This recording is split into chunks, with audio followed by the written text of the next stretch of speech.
బీహార్ నుంచి దిగుమతైన 11 కిలోల 130 గ్రాముల గంజాయి చాక్లెట్లను స్వాధీనం చేసుకున్నట్లు సరూర్ నగర్ ఎక్సైజ్ సూపరింటెండెంట్ ఉజ్వల రెడ్డి తెలిపారు.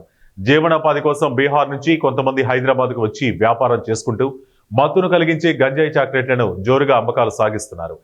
తాజాగా రంగారెడ్డి జిల్లా షాద్ నగర్ నియోజకవర్గ పరిధిలోని నందిగామ మండల కేంద్రం సమీపంలో పాత జాతీయ రహదారికి ఆనుకుని ఉన్న ఓ కిరాణా షాపులో 3,50,000 విలువ చేసే 11 కిలోల 130 గ్రాముల గంజాయి చాక్లెట్లను షాద్ నగర్ ఎక్సైజ్ పోలీసులు పట్టుకున్నారు. శనివారం షాద్ నగర్ ఎక్సైజ్ శాఖ కార్యాలయంలో ఏర్పాటు చేసిన మీడియా సమావేశంలో ఎక్సైజ్ సూపరింటెండెంట్ ఉజ్వలారెడ్డి మీడియా ముందు వెల్లడించారు. సందర్భంగా డిపిఈఓ ఉజ్వలారెడ్డి మాట్లాడుతూ డివిజన్ పరిధిలోని నందిగామ మండల కేంద్రం సమీపంలో పాత జాతీయ రహదారి పక్కన ఓ కిరాణా షాపులో బీహార్ రాష్ట్రానికి చెందిన పింటూ సింగ్ అనే యువకుడు గంజాయి విక్రయిస్తున్నట్లు విశ్వసనీయ సమాచారం వచ్చిందని తెలిపారు. దీంతో షాద్ నగర్ ఎక్సైజ్ శాఖ సిఐ టి శేఖర్ ఆధ్వర్యంలో సిబ్బందితో తనిఖీ చేయగా 2 కిలోల గంజాయి ముడి పదార్థం, 9 కిలోల 150 గ్రాముల 40 గంజాయి చాక్లెట్ల ప్యాకెట్లు లభించినట్లు తెలిపారు. మొత్తం 11 కిలోల 130 గ్రాముల గంజాయి లభించిందని, వీటి విలువ 3.5 లక్షలు ఉంటుందని తెలిపారు.